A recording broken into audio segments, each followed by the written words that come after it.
안녕하세요. 홍프로 스포츠입니다. 적중하신 가족방분들 모두 축하드립니다. 홍프로 가족방에서 모든 경기, 언오버 및 핸디캡, 최종 조합 공유해드리고 있습니다. 적중률 높은 홍프로 가족방은 고정 댓글에 있는 링크로 문의해 주시기 바랍니다. 9월 1일 K리그 국내 축구 7경기 분석 시작하겠습니다. 첫 번째로 제주 유나이티드 대 김천 상무 경기 알아보겠습니다. 먼저 제주는 포항과 FA컵 4강 2차전 원정 경기에서 패배했다. 이번 경기 역시 4-4-2 시스템을 기반으로 빠른 공수 전환을 보여줄 것이다. 다만 최전방으로 출전하던 헤이스가 퇴장 징계로 결장한다. 대체 출전이 예상되는 유리와 갈레고는 기존의 공격 자원들과 호흡이 맞기 어려운 상황으로 보이기에 답답한 공격 전개가 예상된다. 그나마 임창우와 송주은의 수비 라인은 건재한 모습이다. 이번 시즌 내내 호흡을 맞추며 안정적인 경기력을 보여주고 있다. 김천의 속공 위주 공격에 대량 실점은 면할 수 있을 것으로 보인다. 이어서 김천은 대전과 홈 경기에서 무승부를 기록했다. 이들 역시 기본적인 운영 방침은 속공이다. 이동경을 기반으로 김대원과 이동준의 스피드를 노리는 속공 위주의 운영 방침을 보여줄 것으로 보인다. 부진하던 유광현이 지난 경기에서 득점을 기록하며 나쁘지 않은 플레이가 예상된다. 지난 경기 아쉬운 수비 조직력을 보여준 김봉수와 박승욱이지만 그럼에도 상당히 빠른 발을 지닌 자원들인 만큼 제주의 엉성한 공격 전개는 충분히 커버가 가능할 것으로 보고 있다. 수비 밸런스를 중시하는 두 팀의 맞대결이다. 한 골 싸움으로 흘러갈 가능성이 높아 보이는 상황이다. 결국 제주는 부상 이슈를 극복하지 못하고 경기 내내 답답한 모습을 보여줄 것이다. 김천의 신승을 기대해 볼 수 있는 이유기도 하다. 김천 상무 승리를 추천합니다. 두 번째로 대전 하나시티 대 광주FC 경기 알아보겠습니다. 먼저 대전은 김천과의 원정 경기에서 무승부를 거뒀다. 이번 경기 역시 이들은 실리적인 운영 방침을 펼칠 것이다. 김영욱과 켈빈의 개인 능력에 의존하는 공격 전개를 펼치고 있다. 결국 구택의 제공권 혹은 마사의 세컨볼을 노리는 플레이를 보일 것으로 보인다.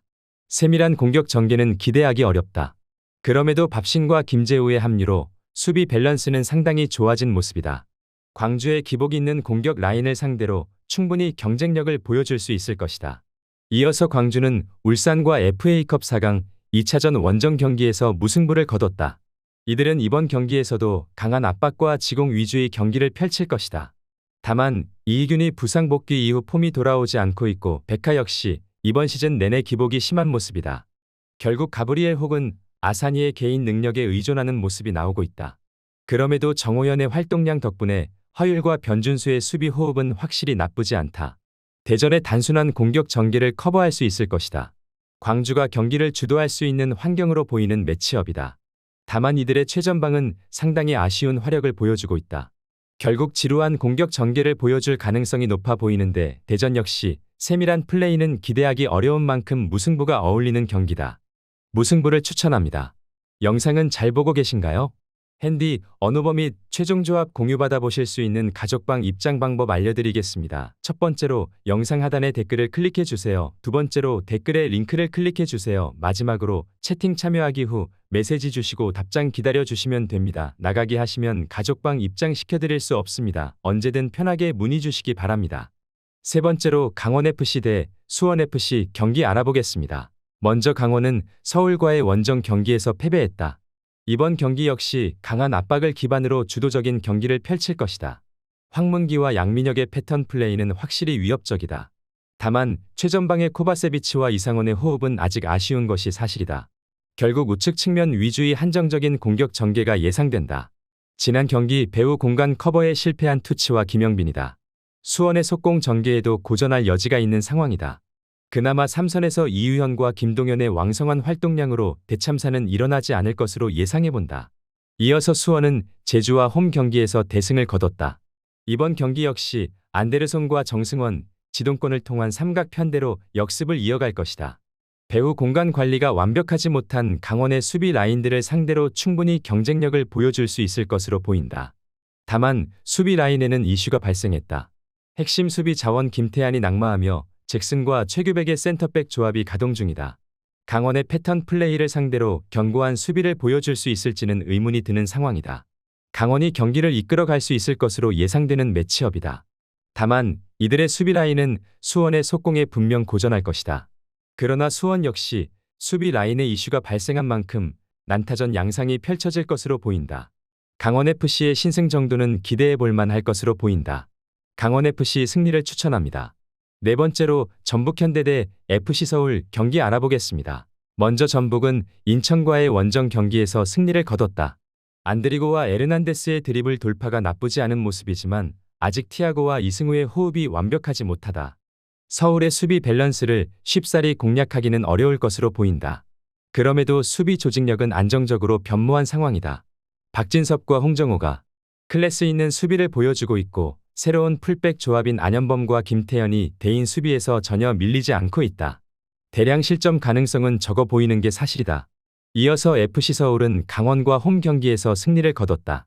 링가드와 일류첸코, 실바의 시너지 효과는 상당하다. 다만 3선에서 공수 밸런스에 영향을 끼치던 최준이 결장한다. 대체 출전이 예상되는 유재문은 빌드업에 강점이 있는 선수가 아니다. 대량 득점을 기대하기는 어려운 상황으로 보이지만 그럼에도 김주성과 알아랍의 수비 라인은 호흡이 맞지 않는 전북을 상대로 압도적인 기량을 보여줄 수 있을 것으로 보인다. 서울이 경기를 주도할 수 있을 것이라 예상이 드는 매치업이다. 다만 전북의 탄탄해진 수비 밸런스를 상대로 유기적인 공격을 보여주기는 어려울 것이다. 그럼에도 이들 역시 수비 밸런스가 탄탄한 만큼 실점을 최소화해내며 승리를 얻어낼 수 있을 것으로 보인다. FC서울 승리를 추천합니다. 영상은 잘 보고 계신가요? 핸디, 언어버 및 최종 조합 공유받아 보실 수 있는 가족방 입장 방법 알려드리겠습니다. 첫 번째로 영상 하단에 댓글을 클릭해 주세요. 두 번째로 댓글에 링크를 클릭해 주세요. 마지막으로 채팅 참여하기 후 메시지 주시고 답장 기다려 주시면 됩니다. 나가기 하시면 가족방 입장 시켜드릴 수 없습니다. 언제든 편하게 문의 주시기 바랍니다. 다섯 번째로 부산 아이파크 대 성남FC 경기 알아보겠습니다. 먼저 부산은 김포와 홈 경기에서 무승부를 기록했다. 이번 경기에서도 역시 3-4-3 시스템을 통한 속공 위주의 공격을 전개한다. 다만 3선에서 라마스의 전진 패스 혹은 패신의 드리블로만 전개되는 속공은 너무나 단순한 모습이다. 이번 경기 역시 최전방 장신 스트라이커 음라파의 제공권을 노리는 단순한 공격 전개가 예상된다. 그나마 성남이 최근 라인을 올리고 있는 모습이기에 통할 가능성은 충분하다고 본다. 김희승과 이한도, 이동수로 이어지는 백스리가 견고하게 버티는 상황이다. 사토가 3선에서 왕성한 활동량을 통해 수비 밸런스에 도움을 주는 만큼 성남의 지루한 지공 전개는 대응이 가능해 보인다. 이어서 성남은 안양과 홈경에서 무승부를 기록했다. 이번 경기 역시 과감한 운영 방침이 예상된다. 다만 세밀한 플레이는 나오지 않고 있다.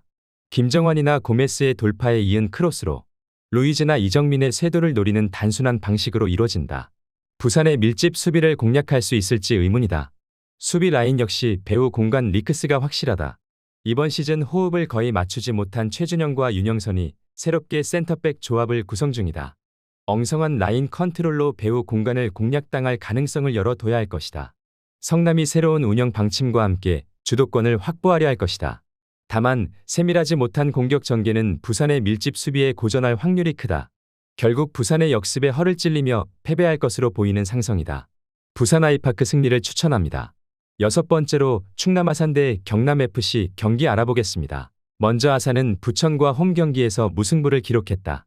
이번 경기 역시 로차의 드리블 능력을 통한 속공을 전개할 것으로 보인다. 다만 김승호와 강민규의 동선 정리가 아직도 안 된 모습이다. 위협적인 공격은 기대하기 어려운 게 사실이다. 또한 핵심 3선 자원인 정마우와 센터백으로 좋은 활약을 펼치던 황기욱의 결장으로 수비 밸런스가 약해진 상황이다. 결국 박종민과 장준영이라는 호흡을 맞춰본 적이 거의 없는 조합이 출격할 것으로 보인다. 촘촘한 수비 조직력은 기대되지 않는 상황이다. 이어서 경남은 전남과 원정 경기에서 무승부를 기록했다. 이들 역시 기본적인 운영 방침은 속공이다.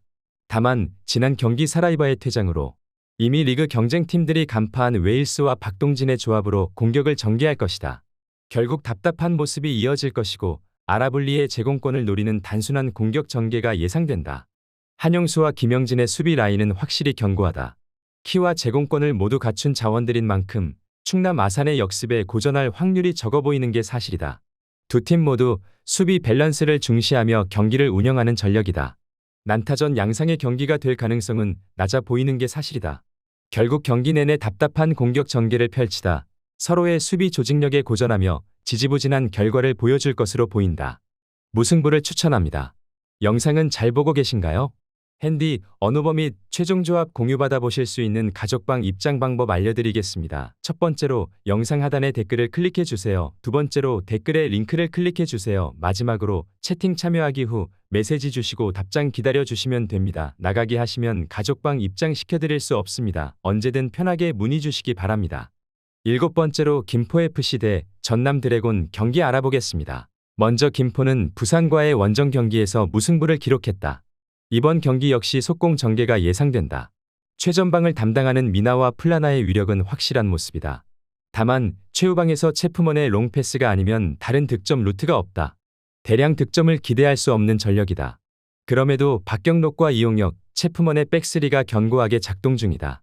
특히 체프먼은 타고난 제공권과 발 밑을 통해 수비 라인과 완벽하게 융화되는 모습이다. 세밀하지 못한 전남의 공격 전개에도 훌륭한 대처를 보여줄 수 있을 것이다. 이어서 전남은 경남과 홈 경기에서 무승부를 기록했다. 이번 경기 또한 주도적인 경기 흐름이 예상된다. 발디비아와 하남을 중심으로 펼쳐지는 공격 전개가 모두 간파당한 상황이다. 임찬울과 패수의 드리블 능력이 출중하지 않은 상황에서 중앙 지향적인 공격이 강제될 것이다. 세밀한 공격 전개를 기대하기 어렵다. 그나마 홍석현과 김주원의 수비 라인이 알리클로프가 낙마한 상황에서 나쁘지 않은 활약을 보여주고 있다. 최원철과 조지훈이 삼선에서의 수비 가담과 함께 나쁘지 않은 배후 공간 관리를 보여줄 것으로 보인다. 전남의 경기 주도를 예상해 볼 만한 매치업이라고 본다. 다만 이들의 공격 전개는 총명함을 잃은 지 오래다. 결국 김포의 밀집 수비 공략에 실패할 것으로 보인다. 김포 역시 단순한 역습으로는 반전을 만들기 어려운 상황이다. 결국 지루한 경기 양상을 보여줄 것으로 예상해 본다. 무승부를 추천합니다.